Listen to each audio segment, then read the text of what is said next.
We all have big dreams, but far too often we never give them a chance to come true. Well, that all changes today. Welcome to Just Keep Learning, where we'll help you develop the right mindset, be more productive, and learn more effectively so you can accomplish anything. Here's your host, Justin at Just Tries. Our guest today is known as the Freelance Fairy. She went from a regular 9-to-5 job to freelance writing and never looked back. To the point where MSNBC featured her in an article titled "This 28-year-old earns $378,000 a year on Fiverr and just bought a car for $50,000 in cash." Beyond business, she is a very well-rounded entrepreneur and, most importantly, friend. We talked about learning, entrepreneurship, mindset, and what it takes to build a successful freelance business. Please welcome to interview 43, Alex Fasulo. As always, I just love to say thank you so much right off the bat, because people taking the time to come on a show when time is so valuable really does mean a lot to me. And my first question is always something that seems lazy for a journalist or interviewer, the idea of asking somebody who they are. And it's not because I don't know you, I've known you for a while now, but the reason is that we show up in so many different ways, especially someone like you who is super multi-passionate and multi-creative and gets into so many things. So the other idea to me is that a lot of times people will write articles about us or create content about us. And I know that's something that you've certainly had to deal with over the years too, someone writing a post about you. And so if you're given the opportunity to define yourself, kind of who are you and what do you do?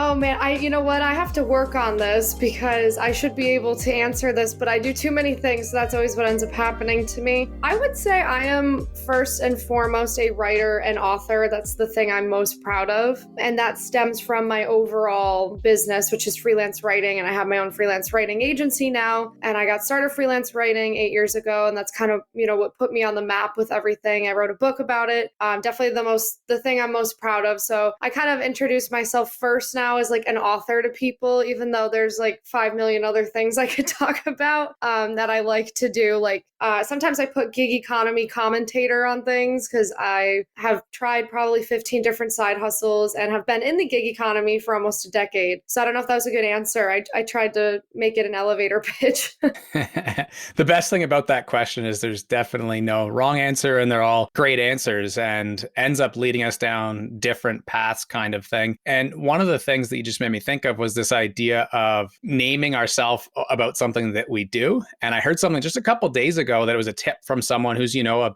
big dream life coach kind of thing. And he said that he loves asking people to define themselves by like the problem they solve. Yeah. What problems do you find that you solve, or your sort of mission or your why? What do you find that is? So I think my number one why is helping people discover other ways that they can make money besides being at a job they hate, besides being at a 9-to-5. I kind of see it as my job to make people aware of their options, because I really believe so many people aren't aware of their options, or they're not aware that they could take, the exact same skill set they're using at their corporate job and just sell it as themselves as freelancers. So I find that to be my why, is I don't want other people to have to suffer, be miserable, be so upset, be not attached to their creativity, all of that at their jobs. I really am passionate about wanting people to know that they have options. Do you feel that that's something that was always in you from being a little kid and developed greater, or was it something that you struggled with and then had to discover? What was your journey to starting to create that why? It's funny because that wasn't my exact why. I thought when I was young, I was going to go into politics and be like a chief of staff. I never in a million years thought I was going to be a business owner, but I definitely have always been the challenger type. I've definitely always not had issues with authority, but I have always pushed back against it. One of the reasons I did not excel in an office setting, and I would get in trouble with my teachers a lot too. Not that I would push back in a rude way, but I would just kind of challenge them constantly to be like, okay, well, if this is this, and how come that's that? And they'd kind of be like, Alex, shush, don't ask. So I've definitely, ever since I was 4 years old, I've been very much a challenge authority type. And it's just kind of blossomed into now me challenging society, basically, and challenging everyone to sit back and reflect on, is this job making you happy? Or do you feel fulfilled at your 9 to 5? Does an office setting drain you? Do you feel like you're not creative? Because I actually believe everyone is creative. So it kind of like took on a life of its own, but the like seeds were always there when I was little, for sure, to be a problem.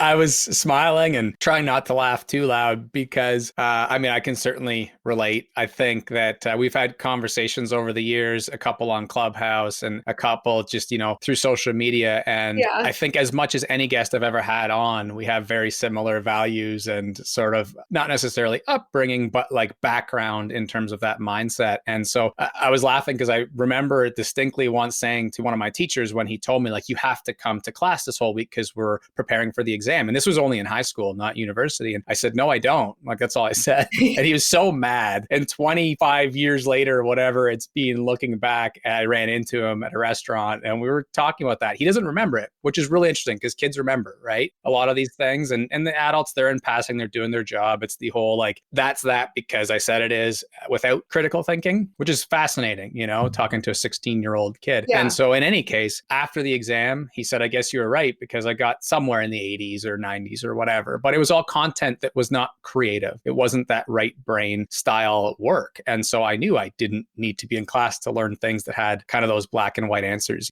Yeah. Oh my gosh. Like the first job I took out of college, I would get my work done for the day in like 45 minutes. I've never really been a big procrastinator just because I've recognized, like, if I don't procrastinate, then I'll have so much more free time. I'm big on wanting to be able to control my time, do what I want with it. But I would get my work done for the day by 10 a.m. And then to me, they'd be like, oh, well, you still have to be at your desk. And I'd be like, why? Yeah. I'm done with my work for the day. I don't understand. I used to go outside.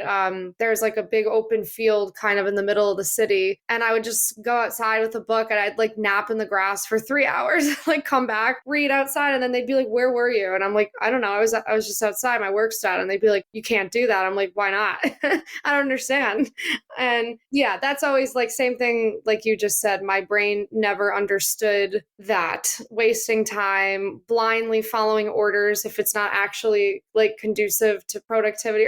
I never got any of it. So never clicked for me. That makes complete sense to me. And I know that, like, kind of down the road, the style of this show often, kind of talks about journey to where we got here. And then kind of because it's really aimed towards youth who are trying to figure these things out for themselves and certainly are nowhere near where you and I are, we kind of like try our best to really break it down in simple terms, almost like a master class in whatever anyone's background is, whether it's podcasting, in your case, certainly freelancing and business and these other things that you do. But I do have a question, like, I know we'll get to the business stuff a little bit later, but specific to that because it connects. Like, do you find that running your own business, if you have employees or people that you are having do work for you now, that you run the business differently than when you had your first job?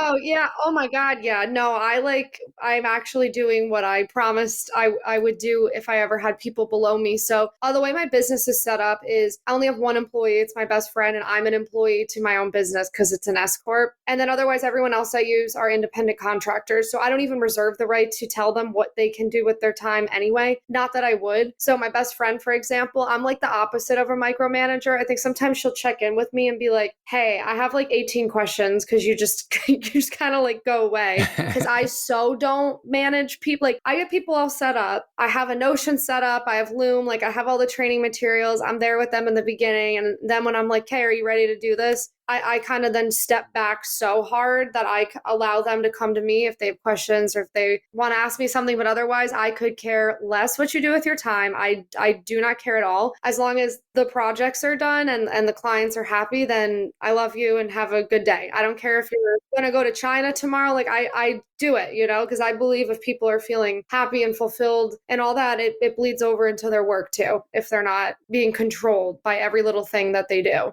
I'm putting myself on the spot right now by trying to get these three things. And I think they were parenting, partners, and professionalism are the three things in the book, The Unicorn Space, where Eve Rodsky shares that like those are the three things we have in life, right? Yeah. As kind of like our things that we need to do, our needs. And then it's so important to add creative unicorn space on top of that, like having our time to create for ourselves. And I think in those last two kind of answers, you shared this idea of people being free to do sort of what they want, you know? I haven't read your book yet, but it's definitely on my reading list and I'm excited. But you got me thinking of that idea. And you mentioned that it was about freelancing, but about kind of living your own journey. And I have certainly seen some of the like micro creative that you've created around it. Why don't you talk about how that book encompasses that, or what else is the book about? Don't ruin it too much for me though.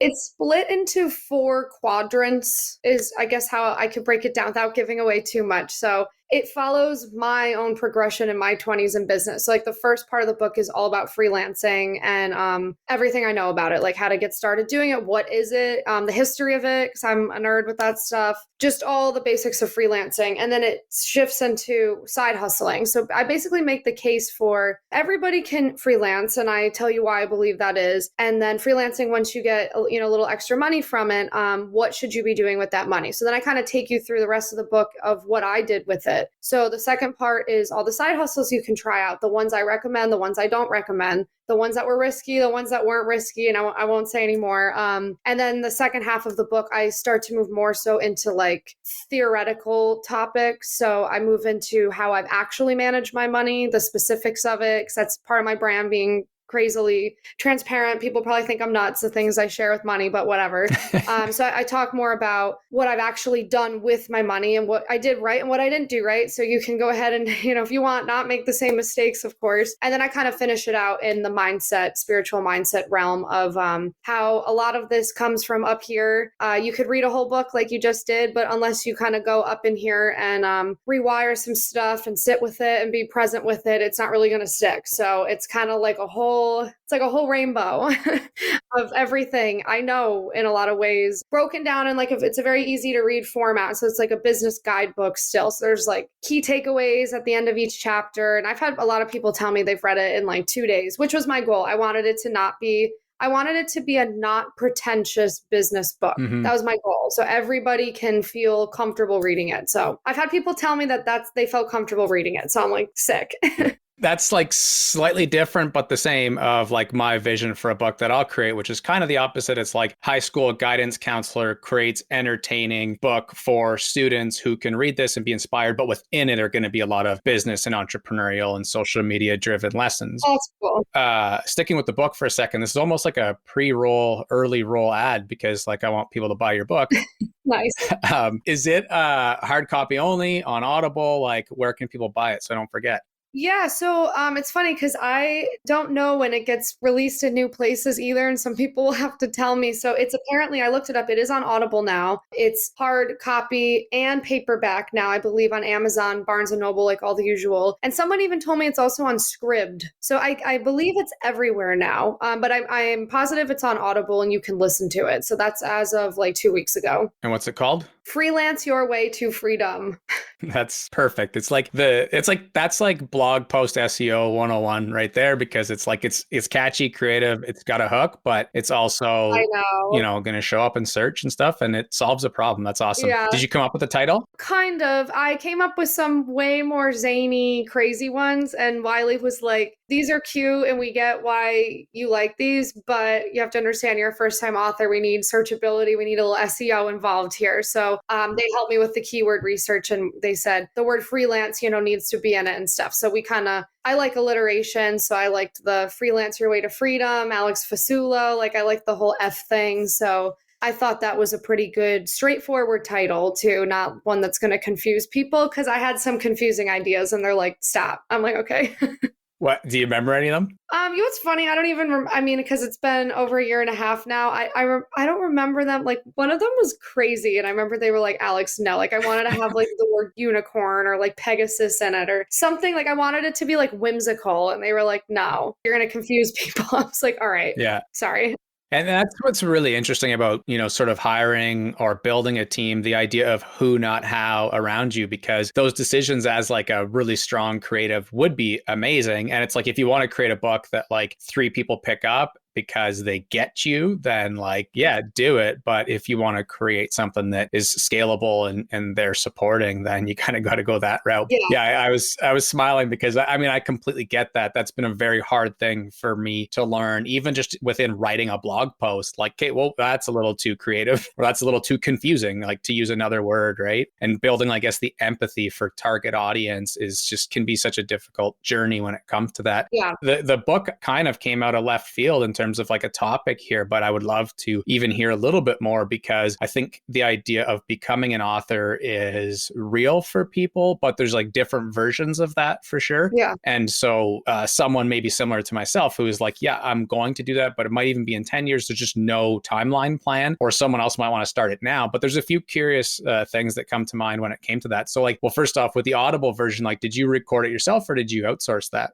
I really wanted to record it myself. I have a very strange following of people on YouTube that tell me that they like my voice. I don't like it, but people tell me they do. So they're like, we want you to do the recording. So I asked Wiley and they just said no, because these people are professionals. They know when to pause. You know, they're like, the amount of money we're going to spend cleaning up you doing it is just like not worth it to us this time around. They're like, maybe not forever. So I requested it, but no, it's some professional woman who did it. I wanted to though. What's really cool about that is it creates another opportunity and like a goal that like wouldn't have been solved and tackled in this first project for you. So now when you create another book that's not necessarily under contract, or maybe it is and they agree to let you do it, then you can record your own, which will be cool. I know. I was like, next time I need to take lessons or just watch a bunch of YouTubes on how to do that, because I'm gonna next time be like, please, can I do this? I'll take a class, an 8-hour class or something. Yeah, I'd love to know the backstory, and it's too late now, but maybe next time if I catch up with him again. But I interviewed Daniel Matte recently. He wrote the book Myth of Normal, and he recorded it. And that was one of those things. As a podcaster, after our episodes, we often I'm like, I meant to ask that, because I was curious. Like, I know that a lot of people are allowed, aren't allowed. And so it's kind of interesting. But sticking with Wiley for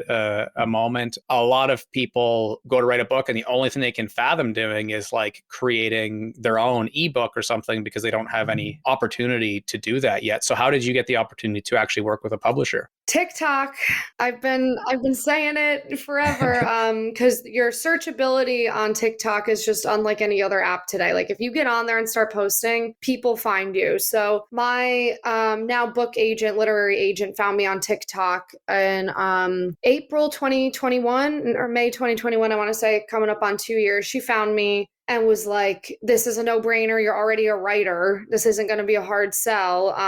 Can I pitch you to publishers? And I was like, yes, that's my dream. I didn't even know like how this process works. So I didn't know if you get a literary agent. I didn't even know that such things existed. They'll pitch you, that type of thing. So the whole publishing thing moves quite slowly. So it took 9 months to kind of get to a point where there was like a topic and I could get started writing, type of thing. And then I wrote the book in 4 weeks like a psychopath, because I love to write. And so I just churned that thing right on out of me in like 4 weeks time. And I had a managing editor. Is that what they're called? I might be saying the name wrong. Maybe editing manager. One of the two. It's something editor. It begins with an M. I should know this word. She worked alongside with me, so I would submit like each chapter at a time. And probably since I'm a writer, she didn't have horribly long edits to make, so we got it done pretty quickly. And then it was out, the same year I wrote it, which is crazy. But yeah, it all came from TikTok. My amazing manager found me just from posting all the time. So I'm a big advocate on my socials of telling people to just start posting, even if it scares you, just post anything, because it will allow what is meant for you to find you. It's not going to find you if you're just, in the shadows all the time.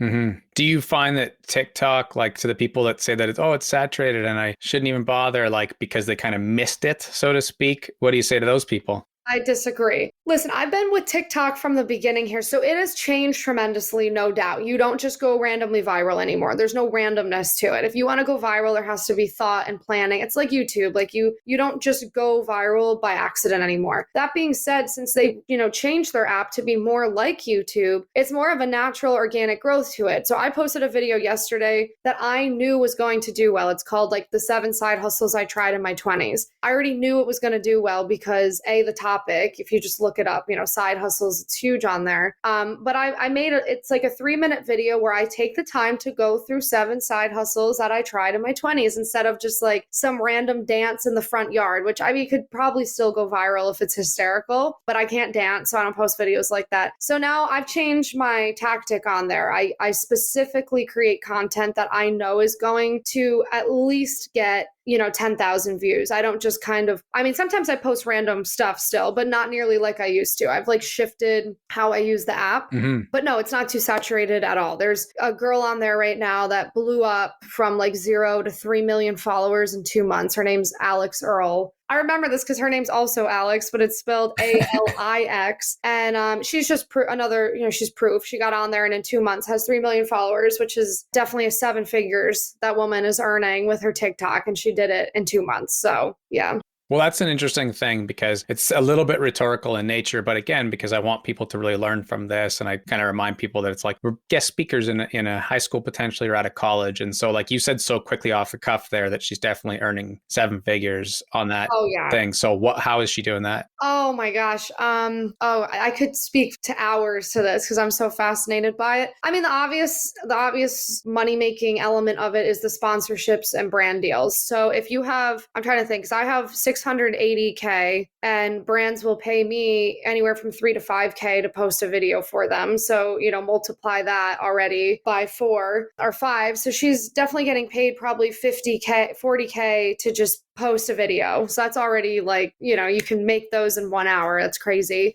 I'll pause you there for a sec while you think of like the next ones come, but because it's specific to that idea of brands and sponsors, how scalable, like how much are you willing to create like that though? Because I know some people and certainly youth will hear that and then they're like, okay, so then I just make 10 videos a day. Yeah, right. That's like $220,000 a day. It's like, so how do you approach that part? You have to be selective because you can't hit your audience with a ton of sponsored posts. They'll unfollow you. So she's, I'm sure, being very careful about which brands she's choosing to work with. She probably only works with 2 or 3. That's kind of where you want to stay. And someone with her following would probably be locking in a deal with a brand paying her 50 to 100K a month to kind of almost be exclusive with them. And that way it's also better for her following to not be hitting them with all these different brands. So influencers have definitely gotten very restrictive with the brands that they'll work with. And then funnily enough, the brands will pay you more now because they're kind of more desperate to get a hold of you. So I imagine she's working with probably 2 brands that each pay her 50 to 100K a month. So there's already the 7 figures.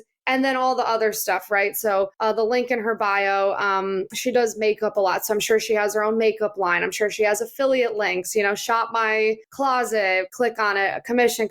Probably download templates for photos to post on Instagram. It just goes from there. It's crazy the money that you can make with these things. And TikTok pays you for views, not well, but she's getting millions of views per video. So that's like $500, probably $1,000 like per video just from TikTok that she's posting.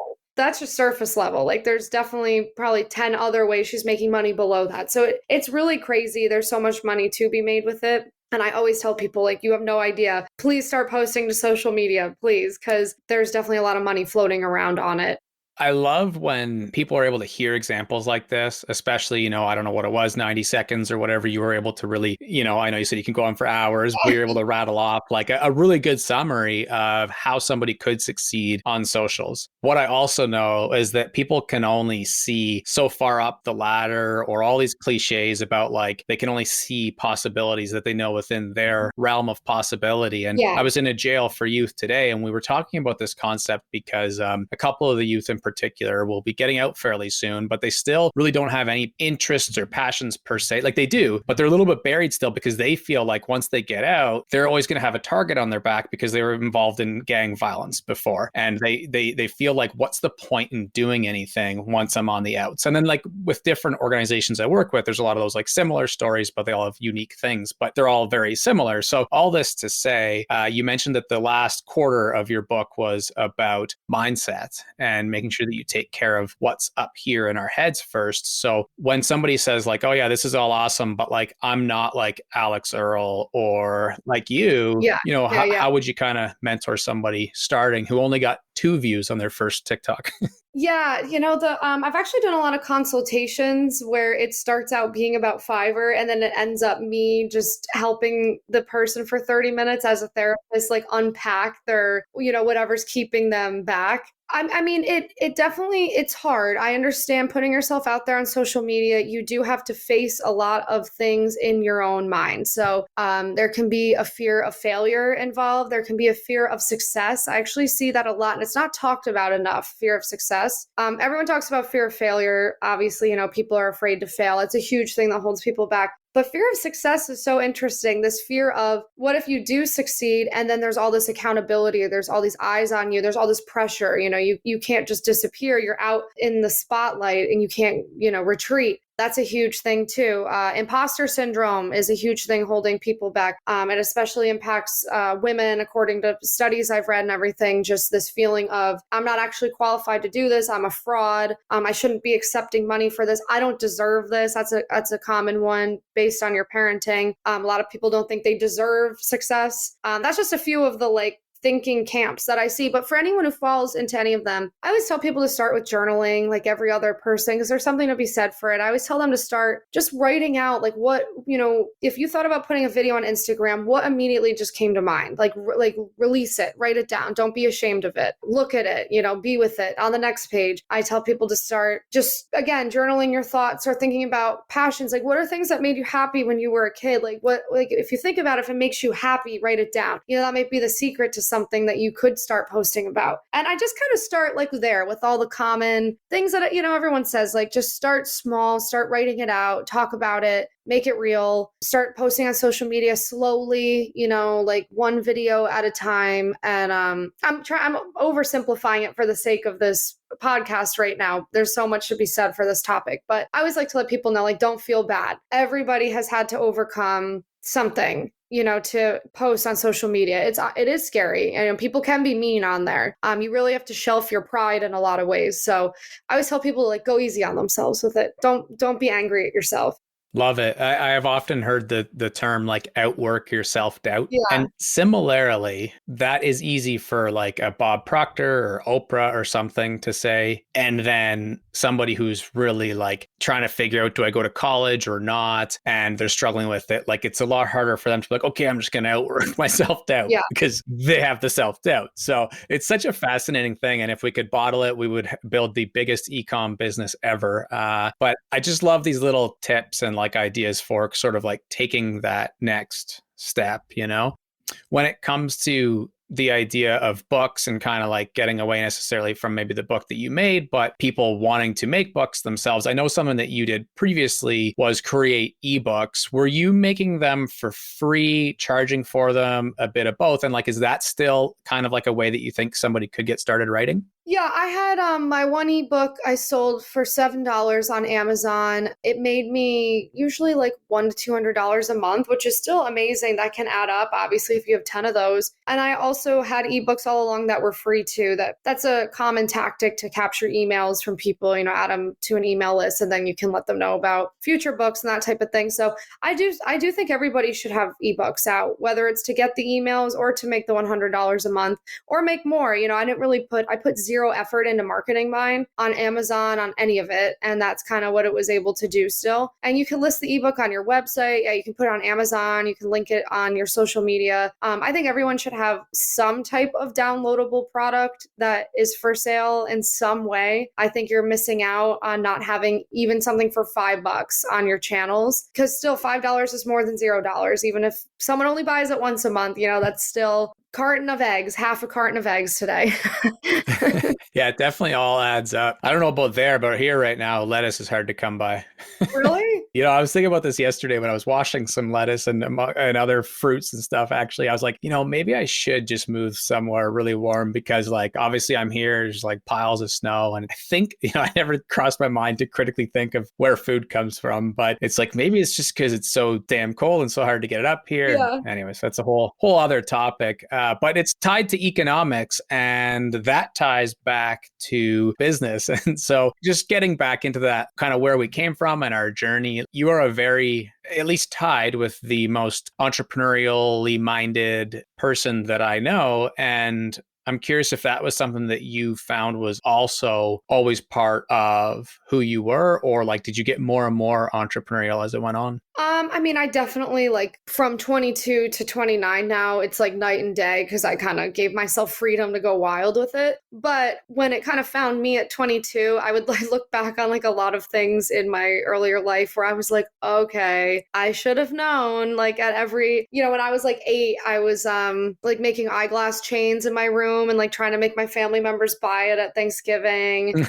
When my mom would have garage sales when I was like 16, I was like, you're not asking enough for this. Like, go inside. I would like run the sale and like walk up to people and they'd be like, I want this for 10. Or if it was 10, they'd be like, I want it for 5. I'd be like, 7, final offer. They'd be like, all right, fine. Random 16-year-old will take it.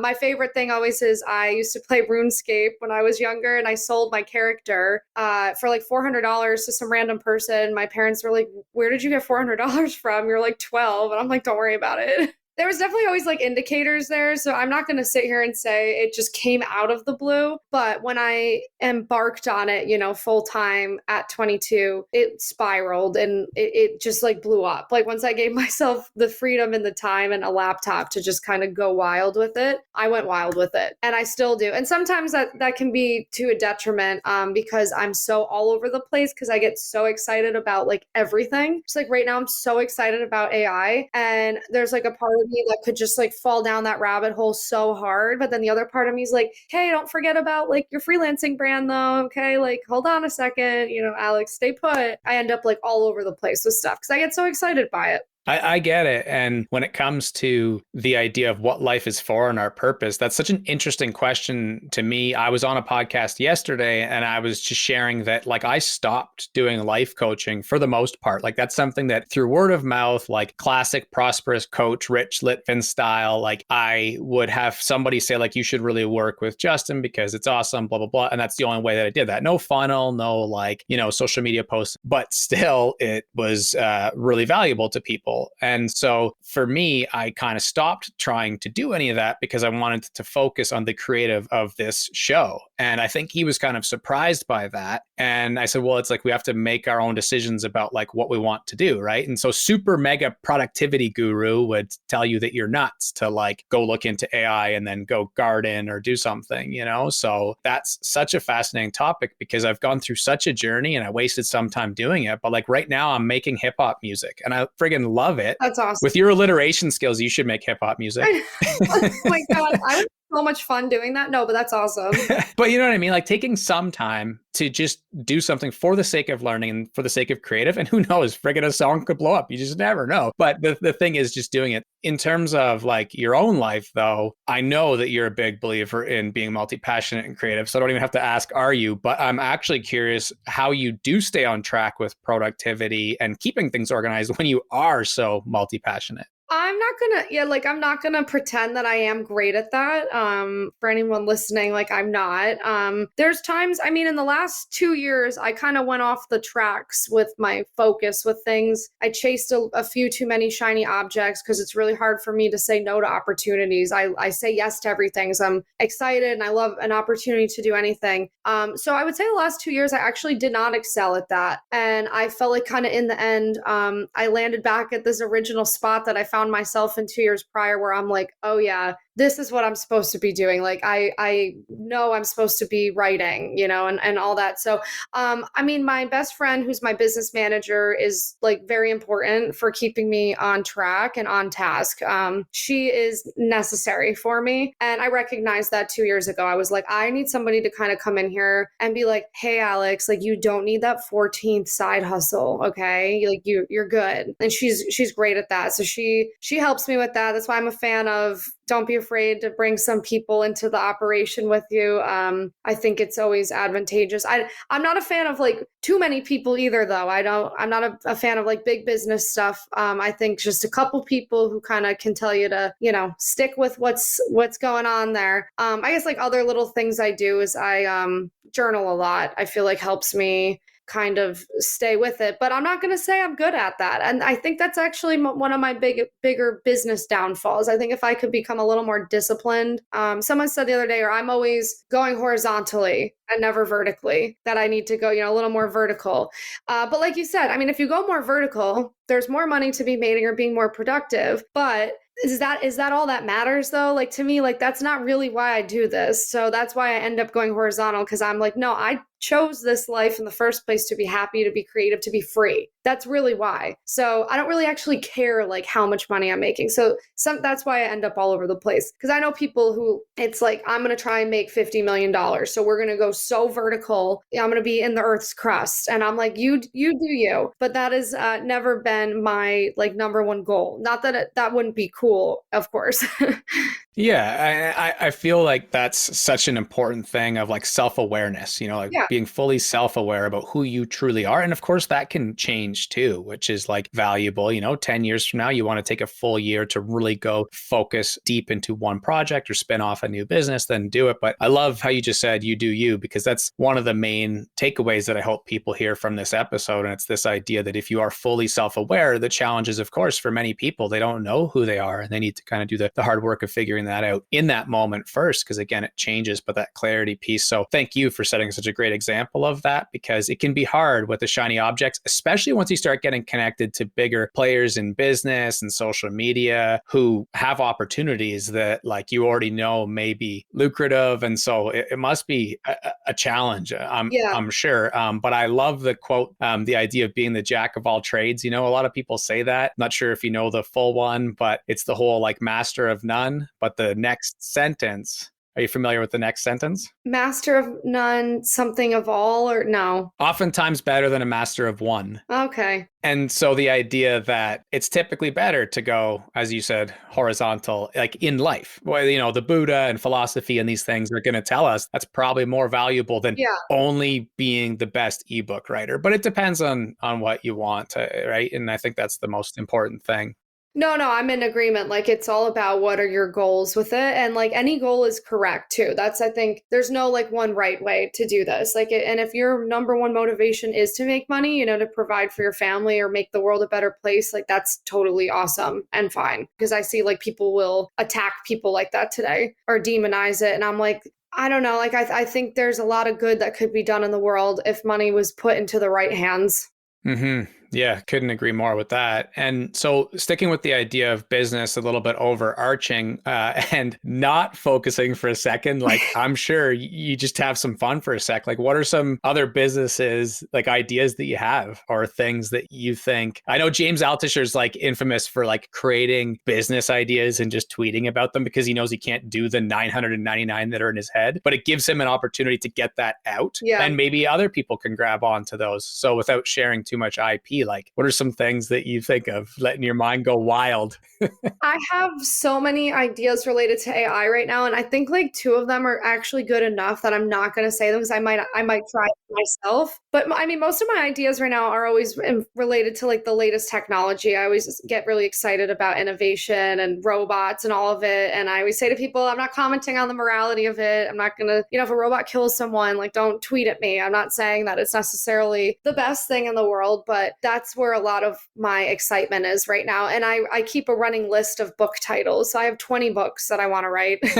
And I'm sure people can guess, obviously, one I really want to write right now is the intersection of AI and freelancing. Like I really want to write a book on copywriting AI. Like what is AI going to do to writing? I have like all these ideas. I have a book all ready to go. Wiley, I'm trying to make a call with them right now because I'm like, let's go. But yeah, I have like the longest list of books that I could just write like now. So do you see AI, a lot of people in an industry like yours would see AI as a challenge to your industry, but it sounds like, given that you're smiling and sound happy, that you're like more excited about it. So how do you see AI impacting freelance? Oh my gosh, I'm so excited about it. I mean, I see it I see it automating 75% of what freelancers have to do every day as part of their job. So imagine getting back 75% of your working hours. I think people automatically assume that that just means they're going to be out of business and they're not going to be making money. But I'm like, no, no, no. You like stopped here. Like, you're like, oh, okay, I get 75% of my time back. I'm not going to be making money. I'm like, but you have to keep going. But you get 75% of your time back. Like, that's so exciting. What are people going to do with that extra 75% of time? Mhm. You could spend half of it more like doing things that you like with your life, spend more time with your family, spend more time resting. Like, all these things are amazing. Or you could take the 75% and then reinvest that time into new things that are going to pop up. So people are going to be using the AI to come up with all these new things you're going to be able to take advantage of. Like, it can code web apps for you. You can make your own software now. You don't need to hire a person to code it for you. So if you've always had an idea for a software, like, you can just have it made. You can have an app made. You can have a chat bot made. Like, I'm so excited by it. I think it's going to change so much so fast that it's almost hard to predict what it is even going to look like a year from now, because of all this free time people are going to have for creating and innovating and thinking. That's so valuable, because so many people don't have time to do that. And then, yeah, like, not to mention, like, if you have kids, like, you can be with your kids. Like, that's awesome. The AI can be with your kids? Yeah, well, yeah. It's just like, I don't see the negative here. And it's like, oh, okay, let's say you have to lower your rates because the client knows AI is doing it for you. That's fine. They're just going to buy more in bulk then. So if your blogs are half the price now, they're going to buy 3 and the AI did it for you. So I don't see a negative. I think AI is going to clean house in a lot of industries that need it. I think it's going to push us, into the future that we're kind of waiting. We're kind of like waiting for that push. Like, you're on the diving board. Like, we need someone to like push you off of it. And I think that's what it's going to do. And I think it has people scared, but I don't know. I'm an agent of chaos. I think it sounds exciting. Like the Joker. One of the areas for me that I would love, and if this is one of your business ideas, you can keep it super secret, but please just do it and then let me know how I sign up, is creating micro content from shows like this. I create essentially typically an hour-long show. And because the guests are always amazing, you could argue 40 amazing clips. Even if you hired completely someone to do that, it just doesn't end up happening at scale like I would love for it to with long form content creation. So It'd be hard for a robot a little bit though, because I think what's so neat about the things that still exist and why I'm just as excited as you and not scared is that I've been saying this for 10 years too. Like, the true creative careers and opportunities are coming. They're taking a while, but like where there's not a need for the non-creative stuff as much, right? And so I think that's where it kind of heads. And it's like, yeah, but a robot still can't do certain things. And that stuff is getting super cool. Oh, yeah. Like, a robot could make hip hop music, but then it wasn't made with that human element. And so I still am so excited for that. And so the idea of freelance, like, we're on that topic now. That's where you built the entire brand. The first time I had ever heard of your work, it was certainly through that. I'm sure the majority of connections are through that. It sounds like if somebody felt they were too late to that, according to you, it would still be a really good place to start right now. Oh, yeah.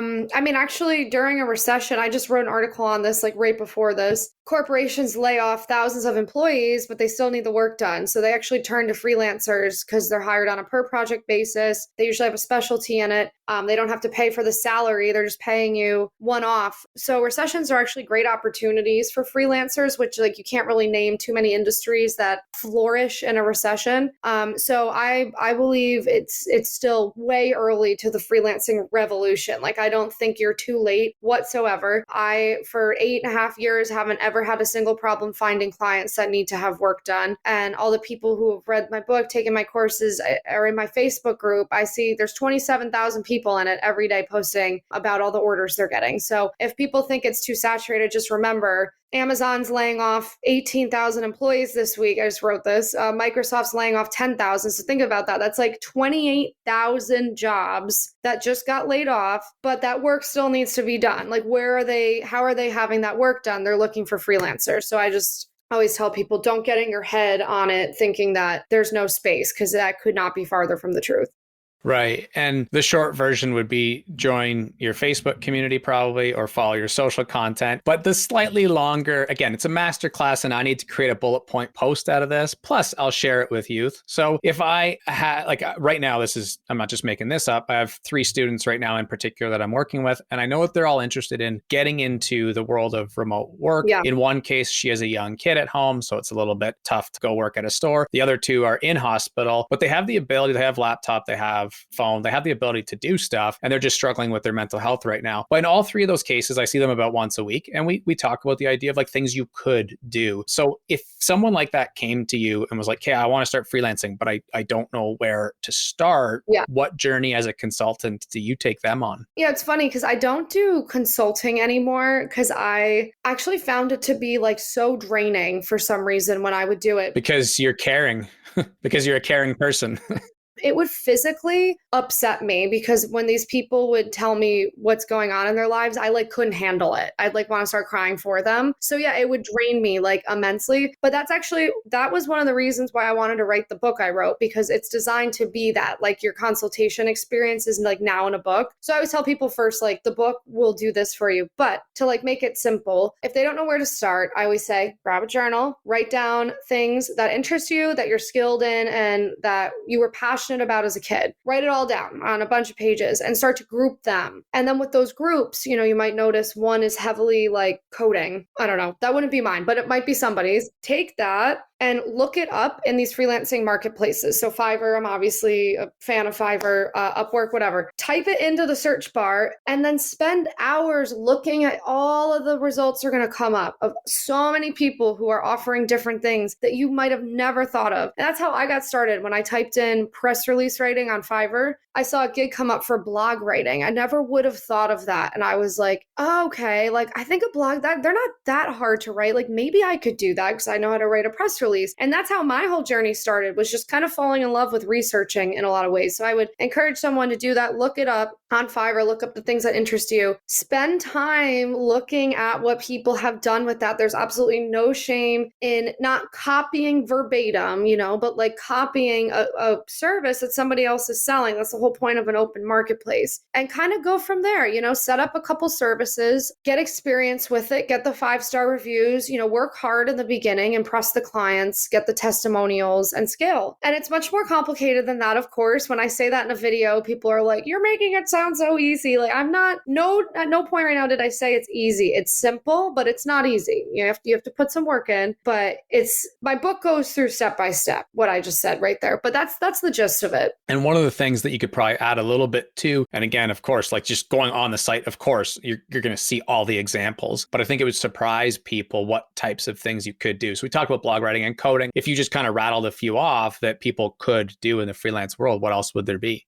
Oh my gosh. I mean, Fiverr, the expansion from when I got on it to today is crazy. I mean, they're trying to be like number one for everything. So you can do like cooking lessons now, personal training, like tarot card reading. Like, I mean, I've seen everything on there. The biggest markets on there, of course, are graphics and design, like everything. There's like architectural renderings, 3D renderings, YouTube thumbnails, making it for people, making, Instagram reels, scripts for reels, editing videos, voiceovers. It's anything. It can be freelance. Like that's why I always say you actually have no idea unless you sit down, go on Fiverr, you hover on the top at the categories at the top. They drop down. There's like 10 categories, and under each one there's like 100 things. I think there's like 700 different things that you could be offering on there. You could be somebody's virtual friend. You could dress up as Spider-Man and do a greeting for a birthday card for someone. I mean, it's really, really clever what people do on there.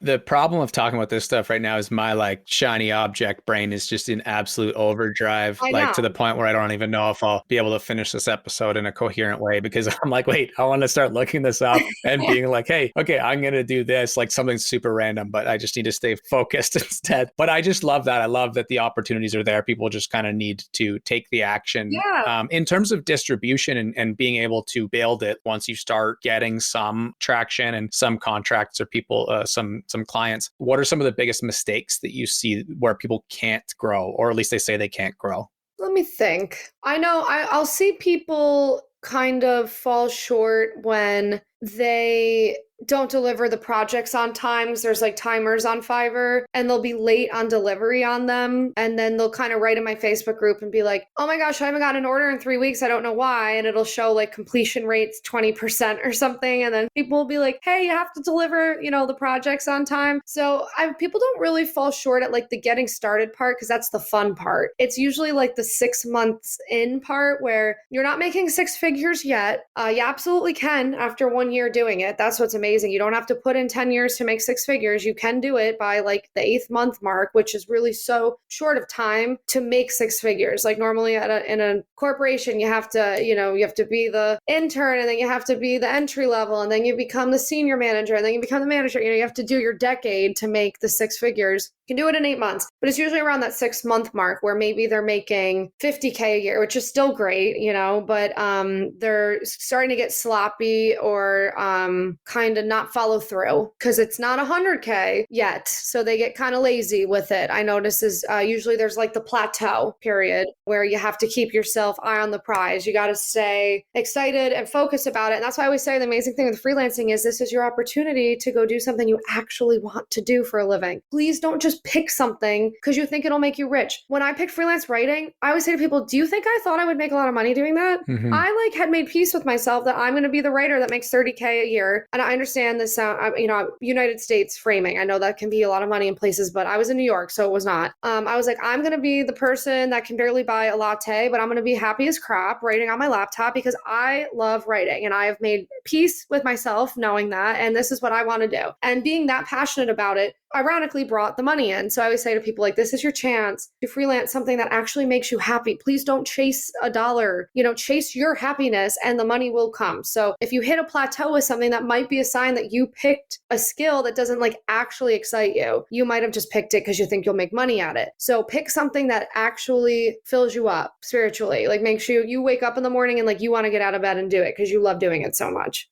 When people go on TikTok and give the advice that picking your passion is bad advice because you should pick something you're good at, I realize that this is a massive topic too, and we could do an entire episode on it. But what do you say to that? That is a tough one. I get what people are saying when they say don't pick your passion because you'll kill it, right? Because if you monetize it, it won't bring you joy anymore. I get where they're coming from that, but I guess to me, that's rooted in this idea that you're only good or passionate about like one or two things, which I fundamentally disagree with, but So I say there's too much pressure there. Like I say, just if something makes you happy and you think you can sell it to people, just do it because there's 50 other things that make you happy. You just aren't aware of it yet. I really believe like if you're kind of in this, like you've been dormant, you've been sleeping at your corporate job because it shuts down so many creative things and people just being like yelled at and put in their place and whatever. I really believe like this happened to me when I started freelance writing and I was like, I like writing. I'm going to sell it. Next thing I know, I start like coming to life. Like I'm like, oh, I also like interior design. And like, I also want to dye my hair colors. And I also want to go to Iceland now. I didn't know that about myself. And like, I also want to learn how to golf. Like you, all of a sudden, like your brain wakes up and then like all these little things are buzzing around and you realize that you like 10 things. You don't just like one thing. So I kind of disagree with that passion thing. I think you should pick a passion to start because I think you need to start somewhere. And I think you're going to come to life and realize you have 9 other passions. And of course, you don't need to monetize all 9 of them. I heard you say in a recent video, at least once, if not twice in that video, the idea of just trying things. And it's like, that's why I put the handle that I did as just tries on my personal, because I was having trouble putting it at the forefront for people. And I was like, here, this is now my handle, is available on all platforms. This is exactly what you just said. So obviously we're in agreement on that. I think one of the interesting topics though, quickly, is you had mentioned that when you started writing, you were going to be happy, sitting in a coffee shop writing. You were also good at writing. Yeah. For people who maybe their passion isn't the thing they're good at, what do you say to them? I see. Okay. I also have a theory on we become passionate about things that we are inherently good at in a way. Like I feel like everyone enjoys doing something that they know they don't suck at. If you have just one passion that you love so much and you suck so bad at it, I would encourage you then to, with the journaling thing, start exploring other things, other interests in your life. If you don't feel confident in whatever that thing is, I think there might be a little even disconnect going on in your brain about like who you are and what makes you happy. If you think something that makes you happy is something you're really bad at, I actually would argue that there's some not self-reflection. I don't mean for this to sound cold. Like I would argue that there's a disconnect possibly between like who you are and what you're here to do and what you think you're here to do. That's what I would argue there's a disconnect going, which is so normal. Like that's something that plagues people many times till they're 70 is figuring out like what are you here to do? So that's a big question to ask yourself. Again, go easy on yourself. Journal the heck out of it. Write down your dreams, go on walks, give yourself a grace period. But I do believe that we get joy out of being good at things. So if you don't feel like you're good at anything, that's just not true. And you have to, I think, give yourself more time to find the things you are good at. For sure. Great golf is more fun than good golf, and good golf is more fun than terrible golf. I can definitely attest to that. Oh, totally. It was funny. I don't like golf. Like I tried taking all these golfing lessons. And I just discovered I hated it, but I had to find out. Like I wasn't amazing at it. And I was like, I don't like this. Okay, I'm done. But I had to try. I tried. I agree. And we, again, there's another episode. We can just create an entire show together with that one. I would be so interested in if you stuck with it for the sake of an experiment, seeing if you enjoyed it more down the line with improvement in skill and different types of games. And anyways, that's interesting. Yeah. A whole case study, but in learning. Yeah. I mean, we're going to wrap soon. I just made the joke that we could create an entire show and do something weekly because we kind of used to in the past. And it's just like all these topics are massive, but you're a great person to chat with. Before we move on from the business stuff, though, are there people that you look up to? A lot of people will say, oh, I look up to Elon Musk. Or the idea of having mentors or kind of people that you learned from, who are some people that you look up to? I'm fortunate enough that I always say like my mom has always been my business mentor. She's an entrepreneur. So now we're just like equals with stuff. If I come up with an idea, I'm like, Mom, listen to this. What do you think? And she's just like me. She'll either be like, I love that. Yes, Alex. Or she'll be like, I don't know about that one. So she's my like in-person, like business not advisor, like mentor, I guess, right? Because she's older with like the wisdom and stuff. There's other business people that I don't know personally that I look up to. You might laugh if you hear this one, but I love watching what Paris Hilton does with her businesses. I look up to her in so many ways, like especially as a woman and everything like that. But she is multi-passionate and has made it work and is unapologetically herself. Like all these things, like I look up to her a lot. I look up to Bethany Frankel, Barbara Corcoran. I'd say like those are my three I check in on a lot on Instagram. I just think they're all badass women that don't care what people think of them and have done like everything backwards and done everything the way they were, told not to do. So I check in on them. But yeah, I really think Paris Hilton is a very interesting person. And I think there's so much more to her than you would initially think just based on her brand, her character that she's made for herself. I completely agree. I don't remember exactly where it was, whether it was on a Twitter Spaces or a Clubhouse room, but there's definitely been a couple of times where I've heard her talking. Yeah, it was in Clubhouse, I believe, probably both, and it was connected to the NFT world at the time. In her, the answers she was giving and what she was discussing really was not specific to NFTs at all. It was specific to creativity and brand and just being a good person and like learning. And yeah. I love examples like that. Someone I had the opportunity to meet before was Kid Rock, and like he's an example of that. It's like people see the character. Marilyn Manson, Alice Cooper. My wife and I met Alice Cooper backstage at a concert, just like in the movie Wayne's World. That's cool. Yeah, it was a lot of fun. But the really interesting thing was just getting to chat with him about golf. So he's a scratch golfer, and he started a school for kids with autism. And people just see like the character, right? But he created the character because he knew he could market the character. Exactly. It's a means to an end. Yeah. Yeah, which is a really interesting thing. So I love to ask some theme questions in wrapping. And then it's kind of nice because the more and more episodes that we have, the more we can kind of link them together and create some cool stuff in the future. And so the first one is, if you were to leave one piece of advice for this next generation, you had the opportunity, in terms of legacy is a strong word, but one piece of advice that you would leave behind, what would that be? Oh man, that one's tough. I would say to them, society has it all backwards. There's absolutely no way in ever that you would know at 18 what you're meant to do with your life. So having to pick a major and do all this stuff that stresses everyone out, ignore all of that and really give yourself 10 years, 18 to 28, to just actually, this sounds cliche, like try everything. Try freelancing, try running your own business, try a side hustle, try working a 9 to 5, try all four of those things, because you're going to know what actually makes you happy on the other side of it. And there's no price tag for that, to be set up for the rest of your life being like actually happy with what you're doing. So the idea that you should know at 18 is just so false. It's so wrong to me. 1,000,000%. I think and everyone knows that I completely agree with the idea of trying things. Yeah. So, and then one thing that you yourself are maybe trying right now or learning that could be off brand or on brand, but something that you are learning right now. Okay, so I'm reading The Power of Now right now, and amazing book. And I read a bunch of like quantum physics books last year, and Dr.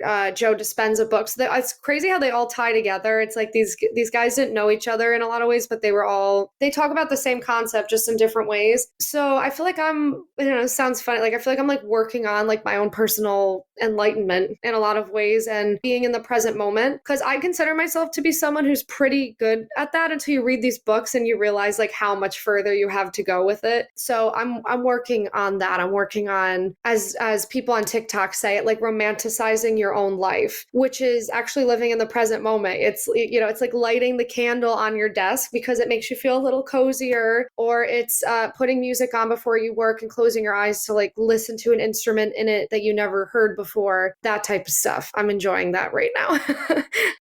I don't think anything healthier than that. Yeah, Yeah, it's great. And when people ask me about like a book recommendation, I'm not hesitant to say The Power of Now, but it's like definitely the first one that comes to mind. Totally. And then depending on who it is and what they're going for, it's not necessarily the first one I say, because, kind of knowing your audience. And I don't say that because it's a boring book. The reason I say it is because I think you need to be in a certain mindset to even be able to get into that book. Yeah. And the other thing about it is I think there's so much great information that being patient, working your way through it, I know. that or reading it 50 times. You could read like 2 sentences from Eckhart Tolle and then like practice applying that for a month.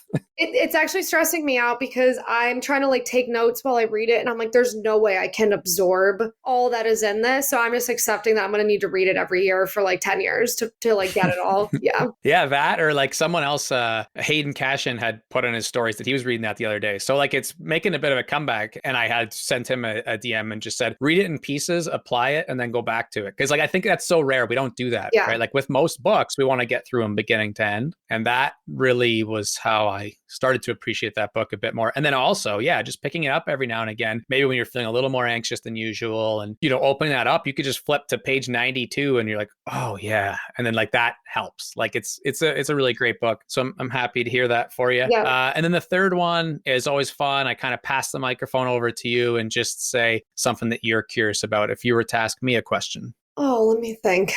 Okay, so there's this theory going around TikTok right now that 2023 is going to be a year of creativity and fun and lightness, because the past few years have been so heavy energetically on everyone, starting with COVID and then the fallout from it. So I would say, do you agree with that? And if so, how are you incorporating this year of creativity and fun into your business? Is that a good question?